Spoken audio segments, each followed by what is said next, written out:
Hello, everyone. Thank you for joining me again on this peaceful Holy Saturday evening. And we continue with our studies on the book of Philippians. So, for the sake of connection, we have come up to chapter 2 and verse 2.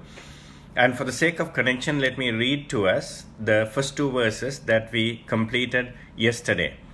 So, the heading is Exhortation to Unity, based on Christ's example of humility and sacrifice. This is from chapter 2 verses 1 to 16. So chapter 2 verse 1 we saw, if you have any encouragement from being united with Christ, if any comfort from his love, if any fellowship with the Spirit, if any tenderness and compassion. Paul is bringing out 5 elements here: encouragement, comfort, fellowship, tenderness and compassion. And all of these elements come to us because God the Holy Spirit keeps producing this in each and every one of us. Then he goes on to say, then make my joy complete by being like-minded, having the same love, being one in spirit and purpose. So here again we notice that unity is commanded in the Christian church. But unity is not uniformity. Because uniformity comes from pressure from the outside. Unity comes from, it's a matter of the heart, it comes from within. So uniformity is not essential, but unity is essential. All of us don't need to be like each other. We can be different because we are different personalities. So I quoted J.N. Darby, in essentials, unity, in non-essentials, liberty, but in all things, charity. So today we start off with verse 3 of Philippians chapter 2. Do nothing out of selfish ambition or vain conceit, but in humility consider others better than yourselves. So selfish ambition here in the original Greek is erythia, which means ambition, self-seeking or rivalry. So selfish ambition is one of those evil things that are mentioned or listed among the acts of the sinful nature in Galatians chapter 5 and verse 20. Selfish ambition, and the next one is vain conceit. Vain conceit in Greek means empty opinion. A person, for example, a person having an empty or groundless opinion about himself. It basically means vanity, conceit, or excessive ambition. So selfish ambition and vain conceit are both bad things, and they are the two of the greatest enemies of unity in God's people. So there are divisions in the church or among God's people because of selfish ambition or vain conceit.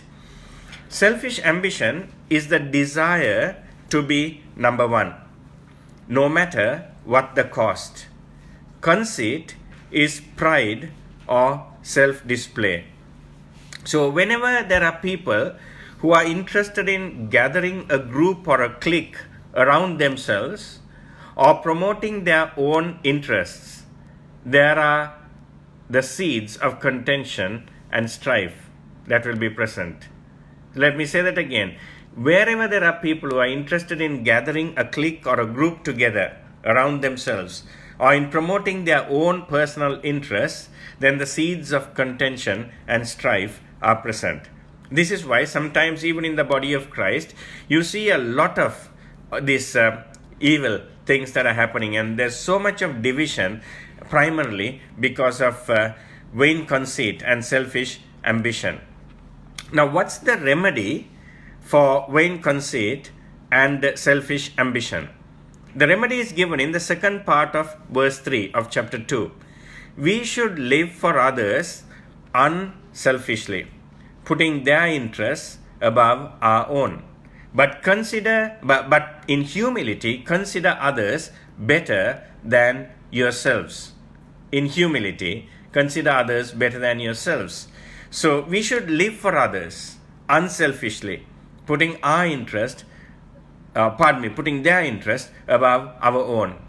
It is not that everyone else is superior to us or more talented than us, But Christian love sees others as worthy of preferential treatment. I'll quote a few verses from the New Testament, Romans 12 and verse 10. Be devoted to one another in brotherly love. Honor one another above yourselves. Galatians 5:13. You, my brothers, were called to be free, but do not use your freedom to indulge the sinful nature. Rather, serve one another in love. Ephesians 5:21. Submit to one another out of reverence for Christ. 1 Peter chapter 5 verse 5. Young men, in the same way, be submissive to those who are older. All of you, clothe yourselves with humility toward one another, because God opposes the proud but gives grace to the humble. So it is very clear. The command from God is that we need to humble ourselves and consider others better than us. So humility, in the King James Version, it is translated as lowliness of mind. The Greek word that is used there is a fairly lengthy word. For the pagan Greeks, they used that word for cringing, servile attitude. So for the Greeks, if you call somebody with that name or call that person humble, that means he kind of is like a slave, and it's a derogatory term. But the Bible makes it the finest and the noblest virtue of all. So humility is the noblest virtue of all. If you ask me to put all the Christian virtues in the form of a pyramid, for me the capstone or the top stone is humility. Now remember, whenever someone designed a pyramid, especially in ancient Egypt, the first stone they design is the capstone. Even though that is the last stone to be placed on top of the pyramid when the pyramid is completed, but the capstone is the first to be designed, because the shape and the size of the capstone will determine the shape and the size of the pyramid. So humility will determine the shape and size of our Christian life and our maturity. That's why humility is the finest and the noblest of all Christian virtues. Andrew Murray said this, and I quote, "A humble person is not one who thinks meanly of himself. He simply does not think of himself at all. A humble person yields himself to Christ to be a servant, to use what he is and what he has for the glory of God and for the good of others." So this entire chapter lays a lot of importance on humility. Chapter 2 and verse 4. Each of you should look not only for your own interests, but also to the interests of others. If we are more concerned with the needs of others than ours, there will be true unity. If each one of us are more concerned about others than us, there will be true unity. When we give our lives in devoted service for others, we will rise above the selfish strife of humanity. There is a little Christian poem, "Others, Lord, yes, others.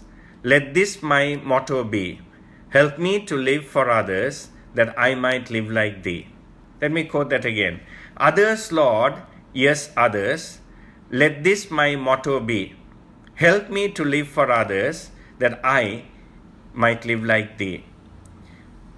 Now he goes on to bring the best example. Chapter 2 and verse 5. And the best example for us is none other than the Lord Jesus Christ. Your attitude should be the same as that of Christ Jesus. Your attitude in Greek means you should have this in mind. So Paul now holds up Christ as an example to the Philippians. Jesus Christ had a selfless mind, a sacrificial mind, and a serving mind. He consistently thought of others. I think 2 nights ago I took up that illustration, but let's look at that again. If you look at the Lord Jesus, he consistently thought of others, and he came last. Think of the woman at the well in Samaria. The Lord was thirsty, he was hungry, and it was very hot. It was noontime in the Middle Eastern sun. Yet he sent his disciples away to get some food, and he waited near the well because he knew that the Samaritan woman was coming and that she needed redemption, salvation. She needed to hear about the gospel. Therefore, he waited for her. Then think of the thief on the cross. He was in extreme agony. The Lord was in extreme agony. In fact, the term excruciating comes from the same root as crucifixion, because that is the most painful way one could die. So here is the Lord Jesus with extreme pain, his hands and feet nailed to the cross. He has been flogged, and there will be hundreds of wounds on his body, and he's naked on the cross, and that's how the Romans crucified people, and he's in extreme pain and humiliation, yet he thought of others. If you think of the 7 utterances, and some of you would have heard this if you had listened to a typical Good Friday sermon, he started from farthest away and finally he comes to himself. When we are in pain, or even normally, even when we are not in pain, we think of ourselves and then go to others. But the Lord is different. He started with his enemies, those who were farthest away. Then he comes to, that's why he says, Father, forgive them, for they do not know what they are doing. Then he comes to his neighbor, to the thief on the cross. Today, you will be with me in paradise. Then he goes to his mother. Woman, here is your son. Then he goes to his father. My God, why have you forsaken me? Then he comes to himself, finally, the 5th utterance, I am thirsty. To quote from a couple of hymns or songs, even in death he remembered the thief hanging by his side. He spoke with love and compassion, then he took him to paradise. Another hymn that we sing, 2 verses from there, or 2 lines, he had no tears for his own grief, but sweat drops of blood for me.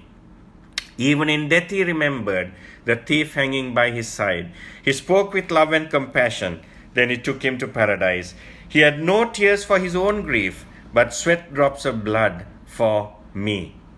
So the Lord Jesus always or consistently thought of others. And that's what God expects from us. Chapter 2, verse 6, a beautiful verse. Who, here it refers to the Lord Jesus, who, being in very nature God, did not consider equality with God something to be grasped. King James Version, something to be grasped. King James Version translates it as thought it not robbery. Means something to be held fast or retained. In other words, if I may paraphrase this, something to be, it did not consider equality with God, something to be grasped. He did not consider being equal with God a prize to be retained. In other words, he was willing to humble himself and come down and enter into a virgin's womb and be born as a human being in this dark and desperate world. See, as to his person, the Lord Jesus Christ always was, is, and will be equal to the Father.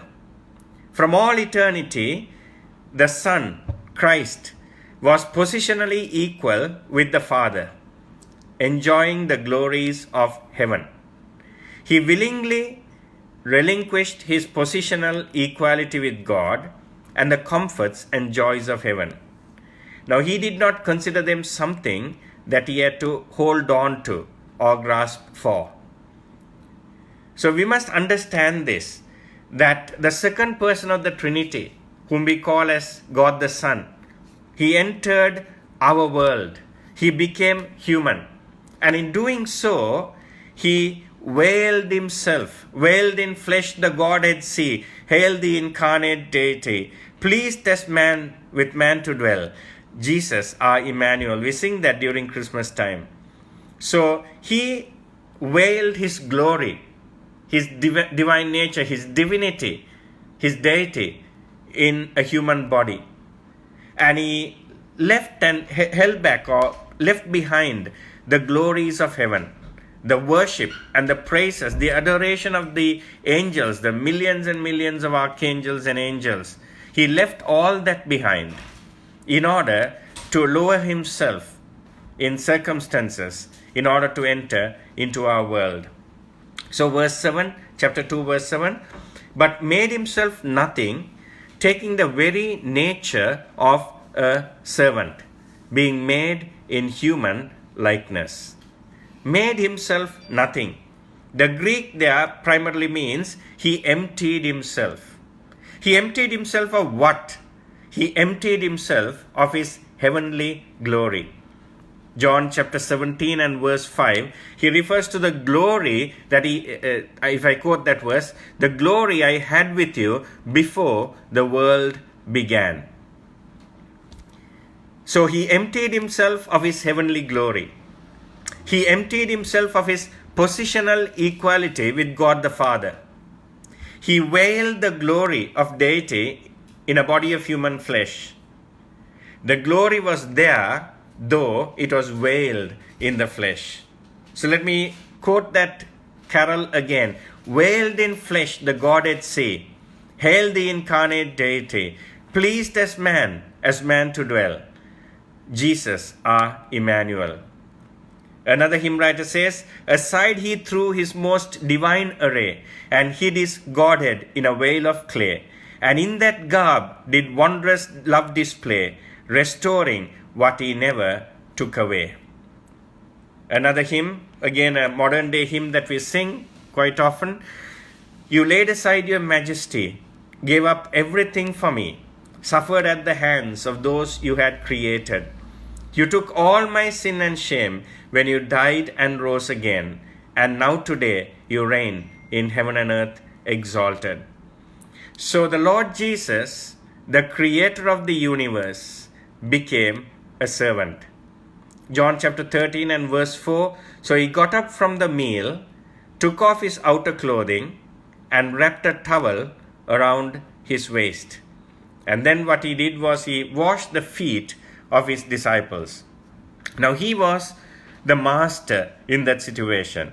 Normally in the Middle Eastern culture, nor for that matter in any other culture, the master does not wash the feet of his disciples or his servants or his students. It's the other way around. But the Lord Jesus humbled himself and washed the feet of his disciples. Matthew 20 and verse 28, just as the Son of Man did not come to be served, but to serve and to give his life as a ransom for many. So the Lord Jesus laid aside his majesty. He veiled himself in a human body. He left behind the adoration and worship of the heavenly hosts. And he was born in very humble circumstances, in a cave in Bethlehem. Verse 8. This goes down to his whole act of humbling. And being found in appearance as a man, he humbled himself and became obedient to death, even death on a cross. Now, the Lord Jesus Christ is 100% God and 100% man. So if you look at these verses that we have just read, each verse of this glorious passage shows the increasing humiliation of the Son of God. First, he left the glory of heaven. Secondly, he emptied himself. Thirdly, he became a servant. Fourthly, he became a man. Fifthly, he became obedient unto death. And sixthly, he became obedient unto death on a cross. Now, death by crucifixion was the most cruel, shameful, and degrading form of execution in all history. Romans, as I quoted slightly a short while ago, Romans crucified their victims stark naked. Men were crucified facing the crowd, and women were crucified facing the cross.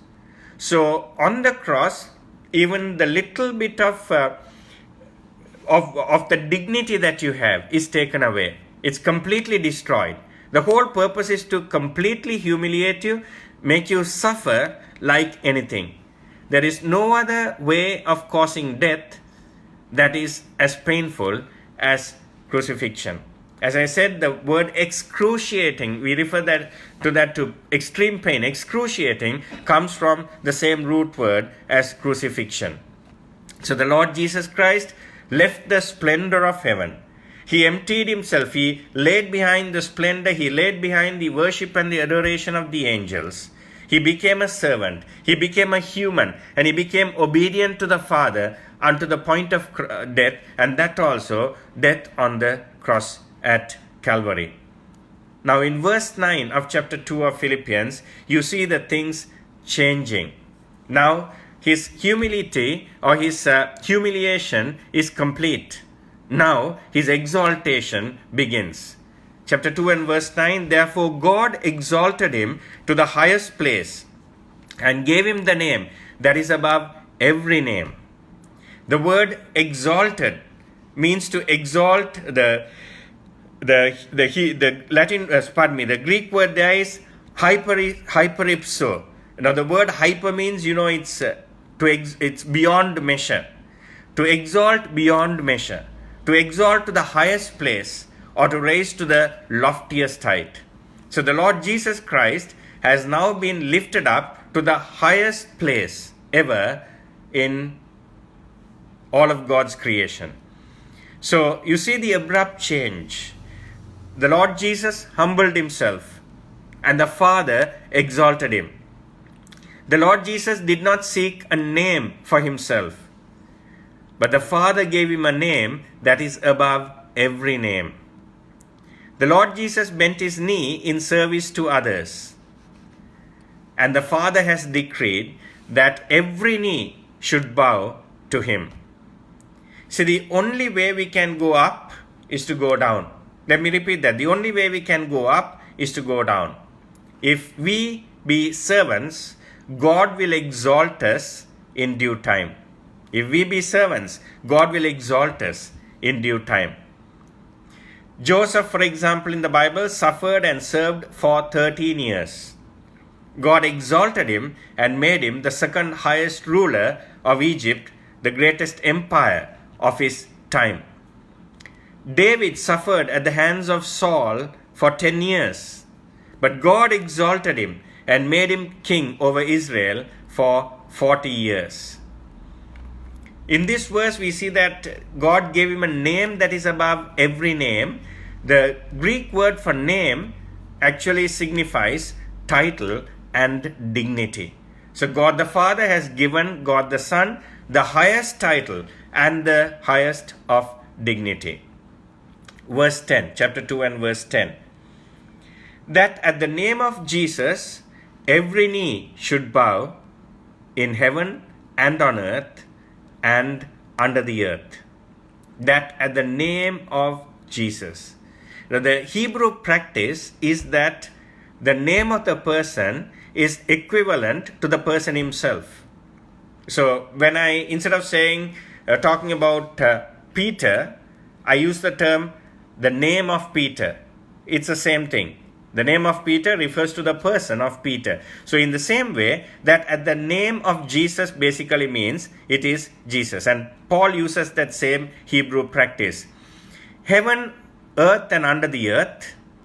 Heaven, in heaven, of heaven or heavenly. Earth, of the earth or earthly. Under the earth, subterranean or under the earth.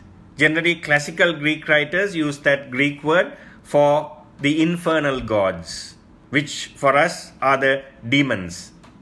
Now, God's design is that all people everywhere should worship and serve Jesus Christ as Lord. Ultimately, all will acknowledge him as Lord, whether willingly or not. Let me say that again. In the modern world, a majority do not acknowledge him as Lord and Master. But ultimately, all will acknowledge him as Lord, whether willingly or not. Romans 14 and verse 9, for this very reason, Christ died and returned to life, so that he might be the Lord of both the dead and the living. One day, every knee should bow in heaven and on earth and under the earth. So even in Gehenna, all the souls all the people in Gehenna, even the demons, even Lucifer, will go down on their knees and acknowledge that he is Lord. Verse 11, and every tongue confess that Jesus Christ is Lord, to the glory of God the Father. So those who denied the claims of Jesus of Nazareth will one day admit that he is indeed the Lord of glory. Now this magnificent passage was introduced by Paul into this letter in connection with a minor problem in the church in Philippi. And what are the problem? There was lack of unity. People were fighting with each other. There was contention. Paul was merely seeking to correct selfishness and party spirit in the church. So we go on to verse 12. Therefore, my dear friends, as you have always obeyed, not only in my presence, now much more in my absence, continue to work out your salvation with fear and trembling. The Lord Jesus Christ has set an example for us, and he has also given us the divine power to emulate him, because he has given us his Holy Spirit. And Paul here says, whether in my presence or in my absence, whether I'm there in your midst or if I'm away from you, it doesn't matter. He says, work out your salvation with fear and trembling.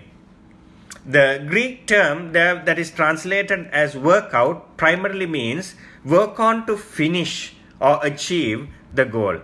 Now this verse can sometimes be misinterpreted by people who say that once you have trusted in Christ, you need to do good works to keep your salvation going, which is contrary to what the Bible teaches, because we can never save ourselves by our good works, nor can we keep our salvation going by our good works. We are saved by grace through faith that produces good works in us. So, work out our salvation here basically means that it is the expression of our salvation in spiritual growth and development. So when we are saved, we are like tiny infants or babies that are born into this world. Now, infants or babies cannot look after themselves. They need to be fed, they need to be washed, they need to be clothed, and they need to be put to sleep. But God doesn't expect us to remain as spiritual babes. One of the greatest tragedies of the 21st century church is that a vast majority of our church members are babes in Christ, and they never outgrow that spiritual immaturity. So growing into maturity is work out your salvation with fear and trembling. So the fear here is not slavish terror, but wholesome, serious caution.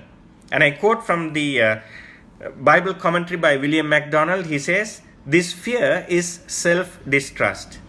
It is tenderness of conscience. It is vigilance against temptation.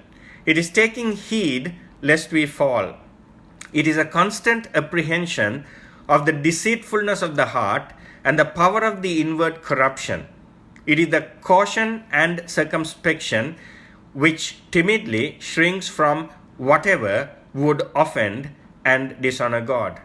Effectively, what William MacDonald is saying here is that working out our salvation with fear and trembling primarily is distrusting ourselves, being vigilant against temptation, taking heed lest we fall.